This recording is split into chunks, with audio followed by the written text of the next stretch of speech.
Sherifa. Est-ce que vous pouvez vous présenter en quelques mots? Alors, je vais essayer. Donc, je suis Sherifa Ben Slameh, je travaille chez Memak Ogilvy Label depuis janvier 2006. Avant cela, en fait, je suis tombée dans le virus de la publicité à la fin de mes études. J'ai fait un stage de fin d'études chez Saatchi à Paris. Et suite à ça, je suis passée par les agences à l'époque, donc ça s'appelait Amirati Puris Lintas et maintenant c'est connu comme Lo. Ensuite, je suis partie chez Publicis Conseil, toujours à Paris. Ensuite, chez DDB, toujours à Paris. Et désormais, chez Ogilvy, à Tunis. Donc voilà, des agences qui sont réputées pour, on va dire, leur acuité stratégique et leur créativité. Et voilà, et aujourd'hui, je suis directrice du planning stratégique. Et pourquoi ce retour en Tunisie? Pourquoi? Parce qu'en fait, c'était envie d'un retour aux sources qui n'est pas vraiment source, parce que j'ai jamais vécu en Tunisie, mais ça a été à un moment donné une envie de changer, de voir ailleurs ce qui se passe. Et puis j'avais des affinités avec la Tunisie puisque je suis tunisienne, parce que je connais beaucoup de monde ici. Et puis voilà, la vie a fait que les opportunités, etc. Je me suis retrouvée ici, voilà, depuis 6 ans. Et aujourd'hui, avec ce que nous vivons, je suis sacrément heureuse d'être ici pour vivre les moments historiques qu'on est en train de vivre et n'en déplaise à certains. Je pense que malgré tout ce qui est en train de se passer, ça reste quelque chose dont on doit rester fier. Et comment vous êtes tombée dans le milieu de la com? Comment? Je vous dis, en fait, je faisais une école de commerce en France et puis j'avais un stage de fin d'études à faire et puis par hasard, voilà, il y avait des offres d'emploi chez Saatchi. J'ai été recrutée en tant que stagiaire, j'ai adoré, je travaillais sur Witadix et Schweppes pour l'Europe. Et donc ça m'a piqué et jusqu'à aujourd'hui, voilà, ça fait 13 ans maintenant que je fais de la pub. À chaque fois que j'ai des coups de mou, que j'ai envie de changer, d'aller voir ailleurs, j'y arrive pas. J'y arrive pas, en fait, voilà quoi. Je crois que c'est un métier qui me tient à cœur, c'est un métier qui aujourd'hui montre qu'il y a encore 1001 choses à découvrir et à faire. Qu'est-ce qui te passionne? C'est quoi tes influences? Mes influences, beaucoup la musique, beaucoup la culture dans laquelle j'ai évolué, c'est-à-dire les années 80, les séries, voilà, la mode, voilà, la culture en général, moi je dirais que c'est ça. J'essaye de suivre un petit peu tout ce qui se fait, tout ce qui se dit, tout ce qui est un peu étonnant. Alors ce qui en ce moment, ce qui me passionne, on va dire en ce moment, c'est le fameux mouvement des indignés qui est lui-même, on va dire, assez issu des révoltes du printemps arabe. Je sais qu'on n'aime pas dire ça, le printemps arabe, enfin bon bref. Et donc de voir comment en fait de Tunis ça s'est propagé tout autour du monde et qu'aujourd'hui il y a ces fameux 99% versus les 1%, et puis ce qui est en train de se passer aujourd'hui en Tunisie. Alors on a dit qu'on parlait pas politique, mais enfin on peut quand même juste pas faire autrement parce que c'est un peu notre quotidien.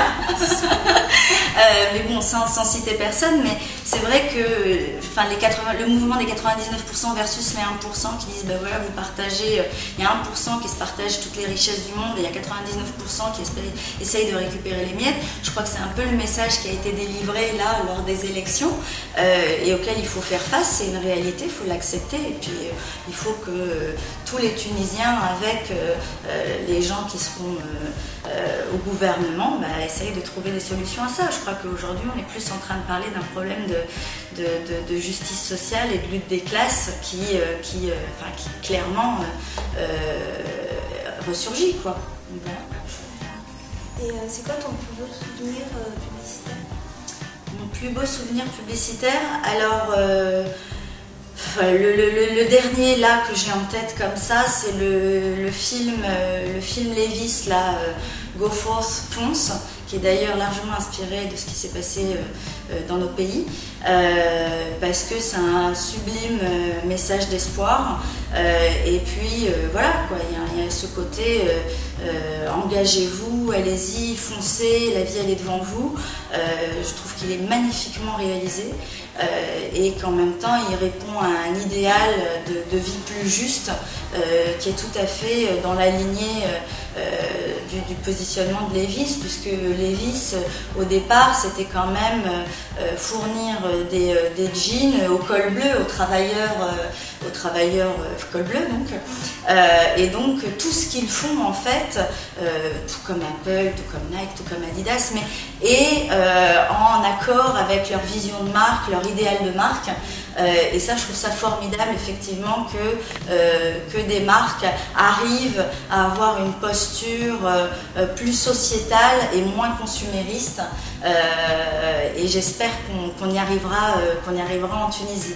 Alors voilà, enfin, ça a déjà été fait par certaines marques en Tunisie. Je ne sais pas si on peut faire un peu de pub, mais c'est vrai que la marque Lépidor a eu cette posture-là un peu plus sociétale, puisque pour la première fois, elle s'était associée avec le ministère de l'Éducation et qu'elle a fourni des bus scolaires dans les zones défavorisées pour que les enfants puissent aller en bus et ainsi prévenir de l'échec scolaire, de la fatigue, etc. Et maintenant, avec ce qui se passe, comment vous voyez le paysage de la com? Alors moi je pense que ce qui s'est passé a changé fondamentalement le paysage de la communication en Tunisie.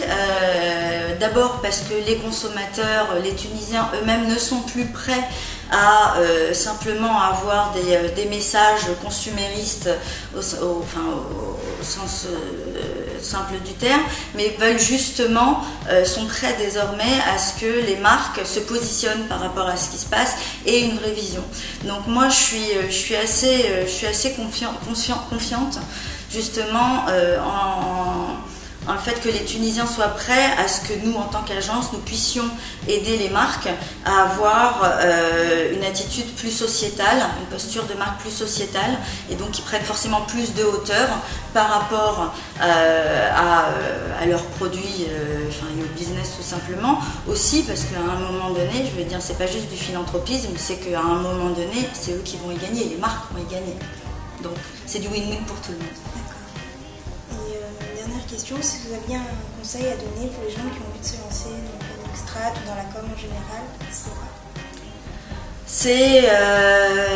Je pense qu'il faut avoir la passion, et il faut être curieux, vraiment, parce que nous aujourd'hui notre métier c'est vraiment d'avaler et d'ingurgiter tout ce qui peut se passer. Je veux dire, moi j'écoute le taxiste, la femme de ménage, tous les gens autour de moi, les cadres, enfin je veux dire, quels que soient les CSP, il faut comprendre les gens, enfin la vie, comment ça se passe, et puis voilà, tout simplement, c'est encore une fois notre métier, ce n'est que essayer d'apporter des réponses par rapport à des problématiques, mais qui doivent répondre aux besoins des gens.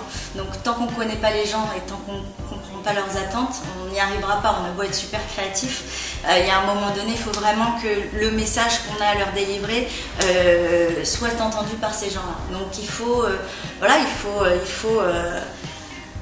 faut être ouvert d'esprit. Merci beaucoup. Donc voilà, maintenant vous avez 1 minute, vous pouvez dire tout ce que vous voulez. Alors je suis super mauvaise chanteuse, mais je vais dire non. Non, rien de rien. Voilà, tout ce que j'ai fait, mais aussi ce qui se passe aussi en Tunisie. Ce qui est arrivé, il faut l'assumer et il faut avancer. Il faut avancer avec ça et garder cette fierté et ne pas regarder en arrière, il faut plutôt aller de l'avant et vraiment, encore une fois, être fier de ce qu'on a fait parce que c'est historique. Merci beaucoup, Chalipa. Bravo.